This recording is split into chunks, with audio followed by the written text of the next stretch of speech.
You think the worst part of moving into a $2.5 million smart home is finding a leaky pipe or pests in the attic? It is not.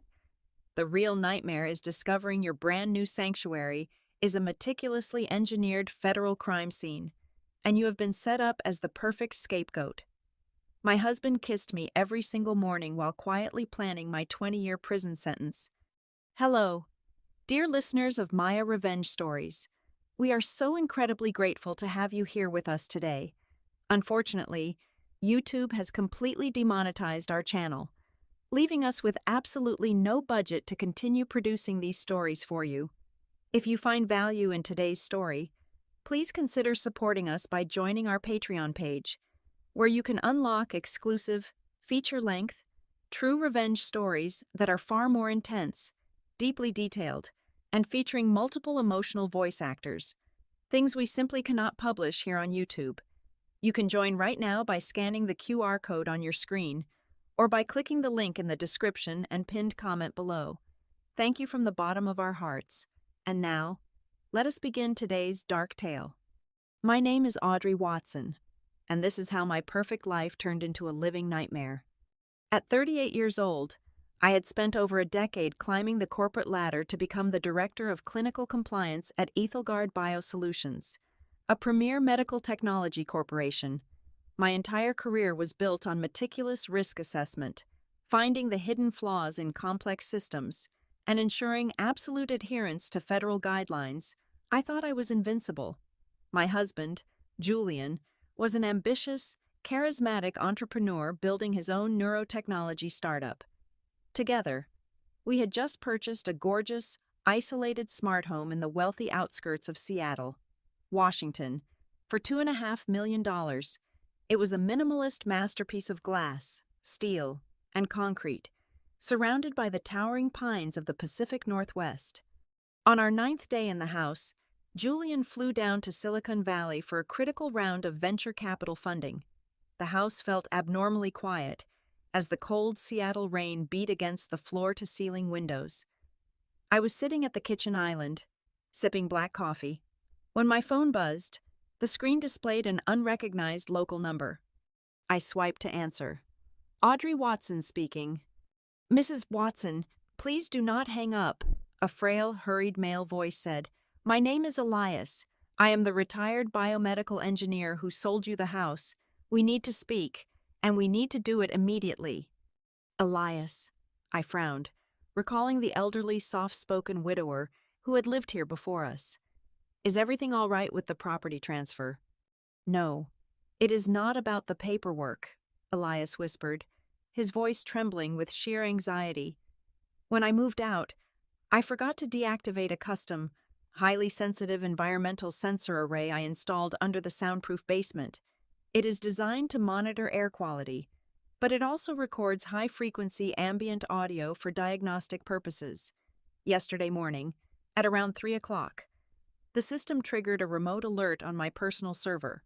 I opened the audio log, expecting to hear a mechanical error. What I heard instead was horrifying. A cold spike of adrenaline shot through my veins. What are you talking about, Elias? I am sending an encrypted audio file to your personal email right now, he said, his breathing shallow. Listen to it with headphones, and please, be careful. The call went dead. A second later, my laptop chimed. An email from an anonymous address containing a single audio file was waiting in my inbox. With trembling fingers, I plugged in my noise-canceling headphones, downloaded the file, and hit play. The audio started with heavy static, followed by the distinct sound of our heavy basement door creaking open. Then, footsteps. Careful with that crate, Victoria. Julian's voice came through, sharp and crystal clear. If we rupture one of these biocontainers, the synthetic pathogens will contaminate the entire lower level. My breath hitched in my throat. Victoria. She was Julian's brilliant, stunning chief operating officer, a woman he had constantly praised as an indispensable asset to his startup. Relax, Julian. Victoria's voice purred, closer to the microphone. The seal is secure. Besides, even if it leaks, your lovely wife is the one who signed off on the facility's safety standards. If the Food and Drug Administration comes knocking, her digital signature is plastered all over the clinical compliance logs. "You are sure the forgery will hold up under a federal audit?" Julian asked, his voice completely devoid of the warmth he usually showed me. "Absolutely," Victoria replied with a cold laugh. With Audrey's credentials as the sole director of clinical compliance on the filing, she will be looking at 20 years in a federal penitentiary for releasing defective, lethal neural implants into the public market. By the time the FDA traces the organ necrosis back to these unverified biological materials in this basement, our initial public offering will be complete. We will have over $50 million sitting in our offshore accounts, and Audrey will be the perfect scapegoat. "Good," Julian murmured. "She always wanted to protect people. Let her protect us from behind bars." The audio ended with the sound of a heavy metal latch sliding into place. I sat frozen at the kitchen counter, the silence of the massive house pressing down on me like a physical weight. My heart hammered against my ribs, but my mind did not fracture. The emotional shock of the betrayal was instantly bypassed by the cold, analytical brain of a professional risk assessor. I did not scream. I did not smash my coffee mug against the wall. Instead, I took a deep, steadying breath and began to map out the chessboard. My husband of 5 years and his mistress were not just betraying our marriage. They were conducting illegal, highly dangerous human-grade clinical trials using defective medical implants right beneath my feet, and they were framing me to take the entire fall. If their unapproved biotech killed a patient, the paper trail they were forging would point directly to my desk. They were setting me up for a lifetime in prison while they fled the country with millions. But Julian had made one fatal mistake. He had married a woman who spent her entire life studying systems, finding their vulnerabilities, and destroying threats before they could manifest. They wanted to play a game of corporate warfare in my own house. I looked down at the dark basement door at the end of the hallway, a cold, predatory smile slowly spreading across my face. They wanted to put me in a cage, but they had just walked right into mine. When Julian returned from Silicon Valley 2 days later, his face was flushed with the high of a successful pitch. He rushed through the front door, smelling of expensive cologne and airport lounge whiskey, and wrapped his arms around me. I leaned into his embrace, breathing in his familiar scent, and smiled softly against his shoulder. "The investors loved the prototype, Audrey," he whispered, kissing the crown of my head. "We are on the verge of something historic." "I never doubted you, sweetheart," I replied, my voice dripping with the gentle, submissive warmth of a supportive wife. "I am so incredibly proud of you." I played my role to perfection. For the next week, I became the epitome of the workaholic, naive spouse. I buried my head in my own corporate compliance files from Ethelgard Biosolutions, pretending to be utterly consumed by my own demanding career while secretly observing every micro-expression on Julian's face. When he spoke about his startup's rapid progress, I listened with wide, admiring eyes. I was the perfect, oblivious lamb waiting for the slaughter. 10 days after his return, Julian brought up a logistical dilemma over breakfast. He sat across from me, casually cutting into his avocado toast. "Audrey, the burn rate on our office space in downtown Seattle is killing our cash flow." He sighed, looking stressed. "We need to funnel every single dollar into our final development phase. Victoria suggested we migrate the administrative operations here. The guest house in our backyard is fully furnished and has its own private entrance. If she moves in there, we can work around the clock without wasting money on a commercial lease. What do you think?"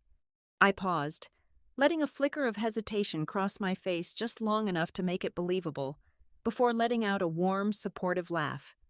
"Of course, Julian, if it helps the company succeed, she is more than welcome. We have plenty of space, and I want nothing more than to see your dream come true." "You are 1 in a million, Audrey," he said, reaching across the table to squeeze my hand. By that evening, Victoria had moved into our detached guest house. I watched from the living room window as she carried her designer luggage inside, her eyes scanning our main house with a cold, proprietary gaze. She thought she was encroaching on my territory, slowly taking over my life. She had no idea I was simply opening the gates to let the virus enter my controlled environment. The moment they settled into their routine, I went to work, leveraging my high-level administrator credentials and deep technical expertise from Ethelgard Biosolutions. I quietly bypassed our home's commercial-grade firewall. I covertly installed a highly sophisticated local packet sniffer onto our primary smart home network. This software, silent monitored, captured, and decoded every single byte of data flowing to and from the guesthouse Wi-Fi, every email Victoria typed, every encrypted message Julian sent, and every system update they performed on their private servers was mirrored directly onto my hidden, encrypted cloud drive. What I discovered in that digital stream made my blood run cold. Through their intercepted data, I found a series of intricately disguised financial transactions. Julian had forged my signature on a massive line of credit, secretly taking out a second mortgage on our $2.5 million home. He was draining our joint retirement fund, funneling hundreds of thousands of dollars into offshore bank accounts to fund their illegal, unapproved clinical trials.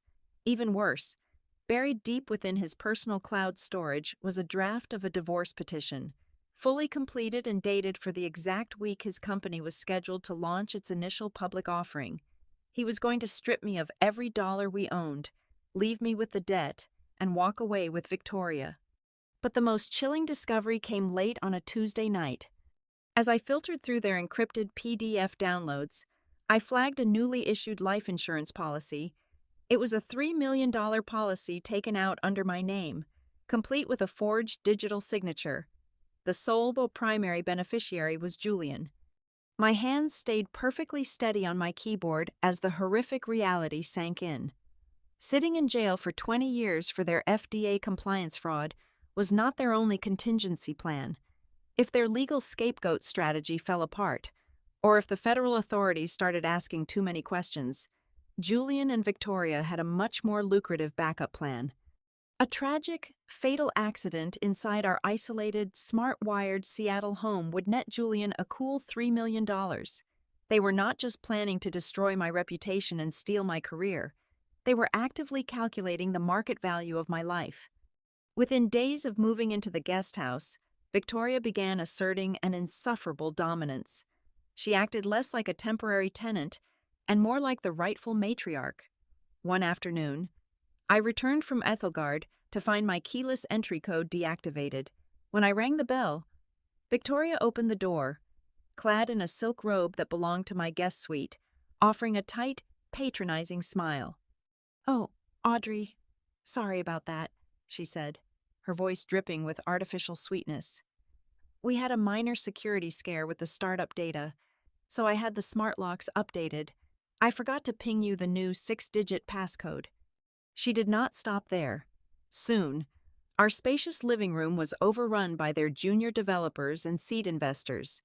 Victoria commanded the space, pacing the hardwood floors, orchestrating small shareholder briefings right in front of me while treating me like an invisible housekeeper. She would casually ask me to bring more sparkling water or clear away empty espresso cups while she boasted about their upcoming launch. I complied with a quiet, submissive nod, taking mental notes of every face in that room. But mostly, I watched Marcus. Marcus was the startup's chief software engineer, the quiet genius whose code made Julian's entire neurotechnology platform run. He was a gaunt, exhausted man in his late 20s, with dark circles under his eyes and slumped shoulders that carried the weight of the entire company. During the meetings in our living room, Victoria treated him like dirt. "If the latency issues in the firmware are not resolved by tomorrow morning, Marcus, I will personally replace you with an offshore team," Victoria snapped at him in front of 6 of his peers, her voice sharp as glass. "You are paid to deliver results, not excuses." I saw the muscle in Marcus's jaw clench, his eyes burning with a silent, volatile resentment before he looked down at his keyboard. Swallowing his pride, I knew exactly how to use that anger. On a stormy Thursday night, while Julian and Victoria were out celebrating a new angel investment at a high-end restaurant downtown, I put my plan into motion. I drove 20 miles south in the pouring rain to an abandoned, dimly lit parking lot beneath the Interstate 5 overpass. Marcus was sitting in his beat-up sedan, his windshield wipers fighting a losing battle against the downpour. When I tapped on his passenger window, he unlocked the door, looking startled as I slid into the passenger seat, shaking the rain from my coat. "Audrey, what is this about? If Victoria sees us." "Victoria is currently drinking $80 glasses of Cabernet on Julian's dime, Marcus," I interrupted, my voice calm, steady, and clinical. "She is not looking, but you should be looking at this." I opened my tablet and turned the screen toward him. It displayed a decrypted legal document I had sniffed from Victoria's laptop. It was a secret restructuring agreement, drafted 3 weeks prior, which quietly stripped Marcus of his entire 3% preferred equity stake, replacing it with worthless common stock options that could be voided at will. "They are going to fire you, Marcus," I said softly, letting the words sink in.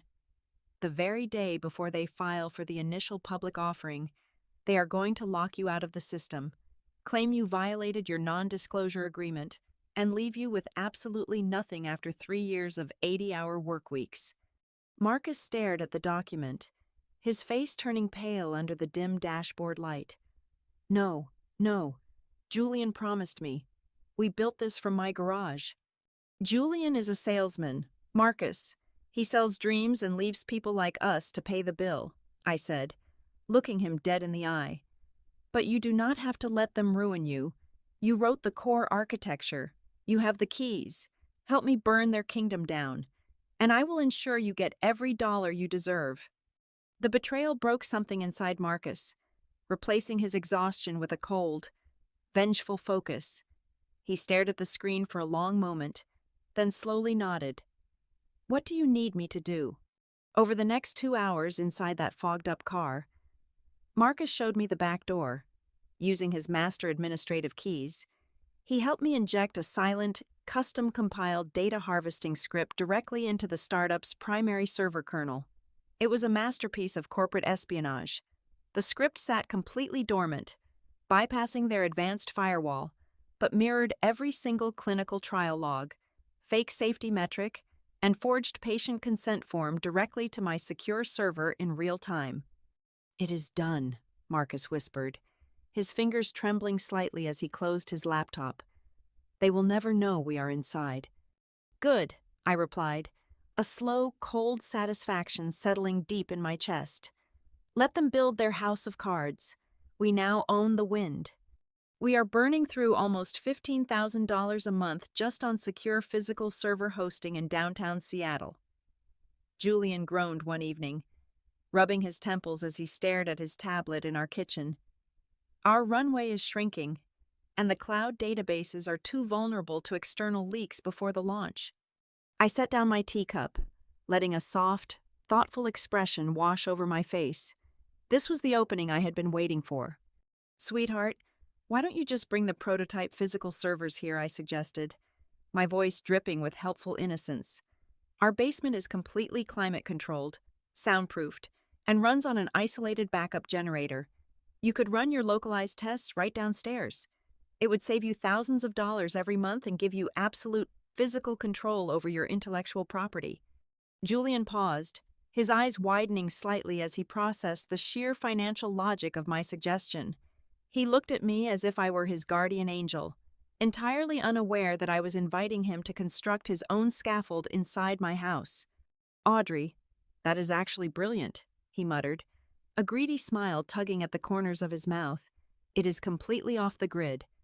2 days later, Julian and his team rolled 3 heavy, black server racks into our basement.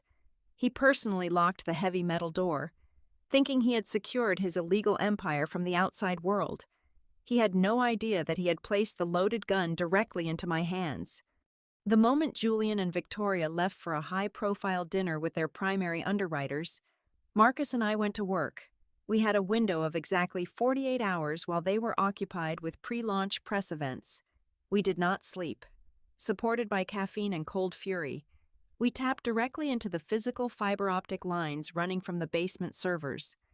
With Marcus bypassing the internal security protocols, the sheer scale of the horror they were hiding was laid bare on my screens. We found encrypted directories containing raw, unedited medical data. The neural implants they were preparing to market had not been perfected. In the animal trials, over 80% of the subjects had suffered severe fatal tissue necrosis within 3 weeks of implantation. Julian and Victoria had actively buried these autopsy reports, replacing them with fabricated, pristine health metrics.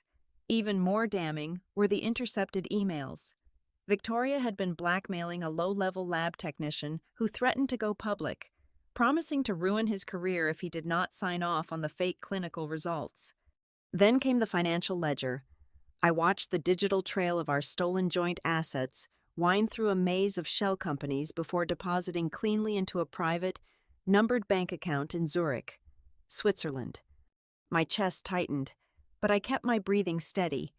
I compiled the evidence into 3 highly classified, heavily encrypted digital dossiers. I set up a time-delayed, automated transmission protocol. If I did not manually enter a bypass code every 12 hours, these 3 packages would automatically be sent directly to the directors of the Federal Bureau of Investigation, the Securities and Exchange Commission, and the Enforcement Branch of the Food and Drug Administration. On the morning of the product launch, Julian walked into my home office.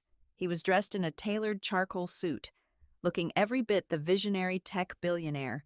He carried his sleek, silver company iPad in his hand, a tense, forced smile on his face. "Audrey, before we head to the venue tonight, I need you to do me a quick favor," he said, his voice casual but his eyes sharp and scanning. "I need you to sign these final administrative non-disclosure agreements for the compliance registry. It is just a routine formality to ensure the underwriters that our household is legally aligned before we go public." He handed me the iPad. I looked down at the screen. The document on display was indeed labeled as a standard corporate non-disclosure agreement, but my years of compliance training allowed me to spot the deception instantly.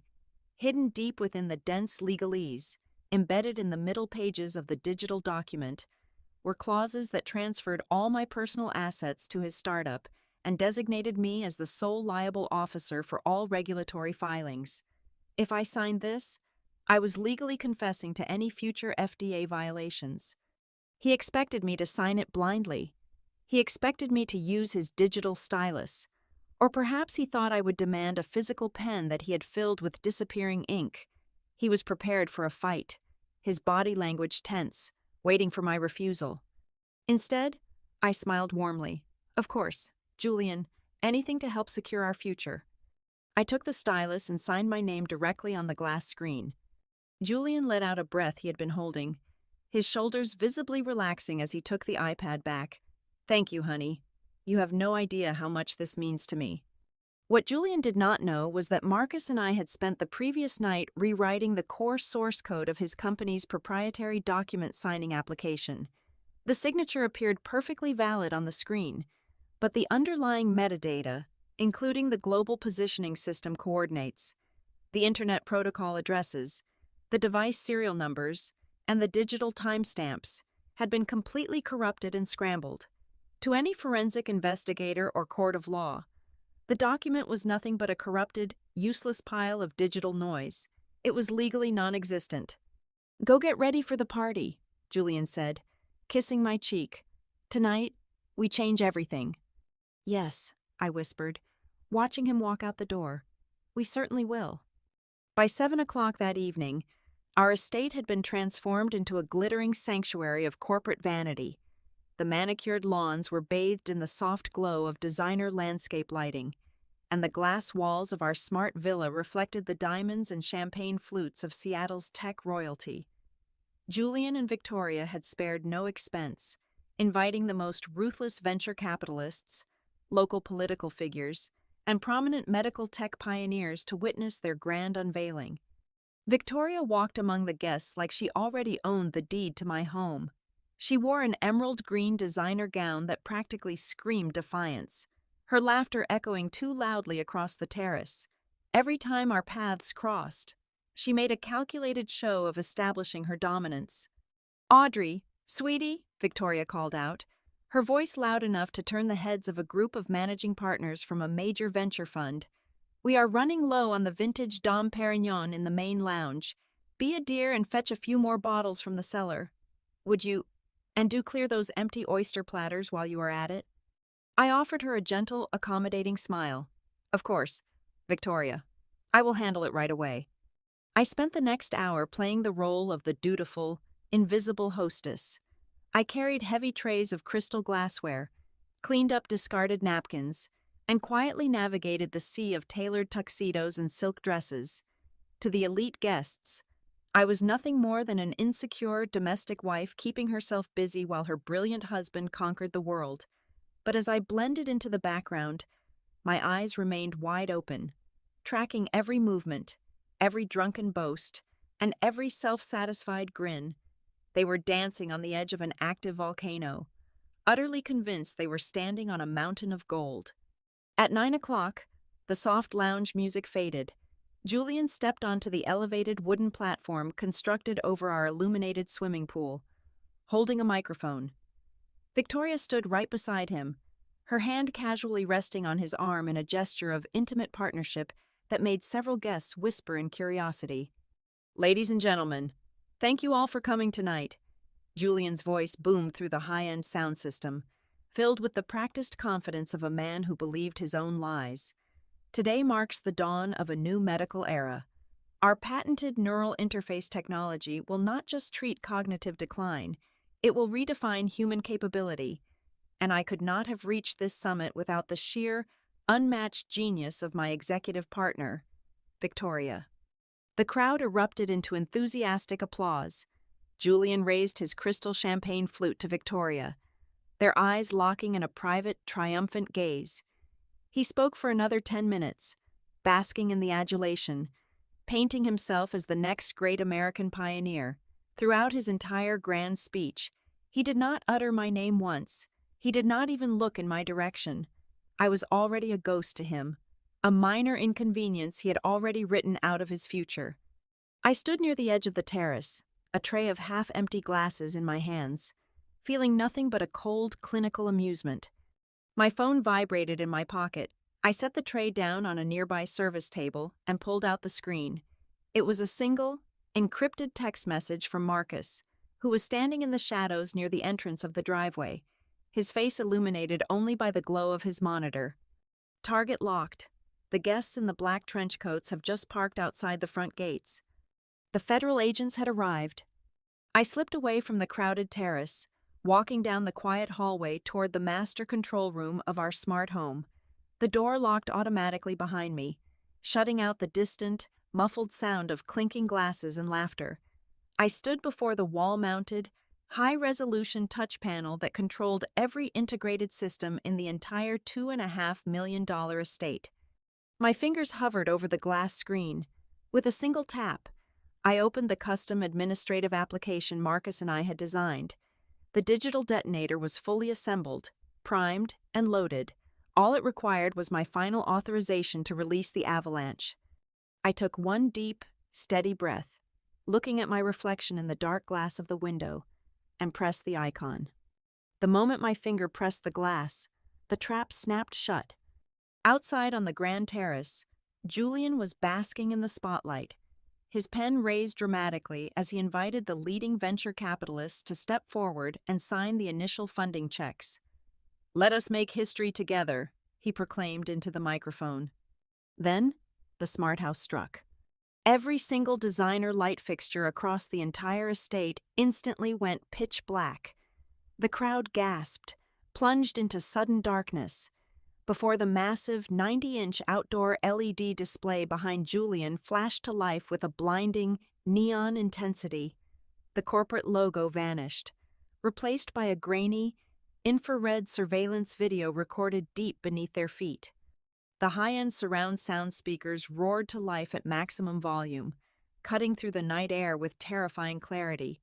It was Julian's voice, laughing chillingly. "She always wanted to protect people." The audio echoed across the lawn. "Let her protect us from behind bars." The screen cut to another angle, showing Julian and Victoria standing over the unverified biological crates in the basement, their faces illuminated by a work lamp as they discuss the $3 million life insurance policy. If the legal scapegoat strategy falls apart, a tragic, fatal accident inside our smart home will net us a cool $3 million. Victoria's recorded voice purred from the speakers, her words hanging over the horrified crowd like a toxic cloud. We will have over $50 million sitting in our offshore accounts, and Audrey will be dead or in a federal penitentiary. The silence that followed was absolute. The wealthy elite of Seattle stood frozen, their faces pale with unadulterated shock. Prominent tech billionaires dropped their crystal glasses, backing away from the stage as if Julian and Victoria were carrying a deadly contagion. "Turn it off!" Victoria shrieked, her emerald gown ripping slightly as she lunged toward the power cables. "Julian, pull the master switch." Julian was frantically punching commands into his silver iPad, his forehead slick with cold sweat, but Marcus had completely locked down the entire server kernel from his remote location. The screen kept playing their corporate confession on a continuous, unyielding loop. Before they could even run, the heavy oak front doors of the estate were blown entirely off their hinges with a deafening crash. "Federal agents, nobody move." A tactical team of armed FBI agents, Securities and Exchange Commission investigators, and federal FDA inspectors flooded the terrace, their flashlights cutting through the dark, weapons drawn. Guests screamed, scattering out of the way as the tactical team rushed the stage. Within seconds, Julian and Victoria were slammed face down onto the wooden platform, their expensive clothes scraping against the floor as the heavy steel handcuffs clicked shut around their wrists. Julian, his face pressed against the stage, looked up through the chaos and caught my eye as I calmly stepped out onto the balcony overlooking the pool. "Audrey," he yelled desperately, his voice cracking with sheer terror. "Tell them it is a mistake. Confirm the digital signature on the liability waivers. Save the company assets, please." I walked down the stone steps slowly, the crowd parting for me in total silence. I stood directly in front of my husband, looking down at his defeated, broken form. I leaned in close, a cold, serene smile on my lips, and whispered so only he could hear. "The metadata on your digital signature application was completely scrambled. Julian, the document you hold is nothing but corrupted, useless data. Welcome to your final clinical compliance audit. You failed." 6 months later, the Seattle courts handed down their final judgments. Julian and Victoria were sentenced to decades in a federal penitentiary for massive securities fraud, illegal human experimentation, and conspiracy to commit murder. I stood on the balcony of the estate, breathing in the crisp, clean air of the Pacific Northwest. The property title was now exclusively under my name, wiped completely clean of Julian's fraudulent debts. I turned around and raised my glass of vintage red wine to Marcus, who was sitting comfortably on the outdoor sofa, reviewing our new corporate architecture. He was now the chief technology officer of the medical cybersecurity firm I had just founded, an empire built on the ashes of the wolves who tried to devour me. The shadows were entirely gone, and the kingdom finally belonged to its rightful queen. Thank you all so much for listening to this episode of Maya Revenge Stories. We truly appreciate your time and devotion to our channel. We would love to know, where in the world are you listening to this story from today? Please let us know in the comments below. If you enjoyed this gripping tale, please consider supporting our work by joining our Patreon page. By doing so, you will gain exclusive access to our highest quality, true revenge stories that feature deeper details and multiple emotional voice actors. Content that we are strictly unable to publish here on YouTube due to demonetization. You can easily join us right now by scanning the QR code displayed on your screen, or by clicking the official Patreon link available in the description and pinned comment section of this video. Thank you for your incredible support, and stay safe out there.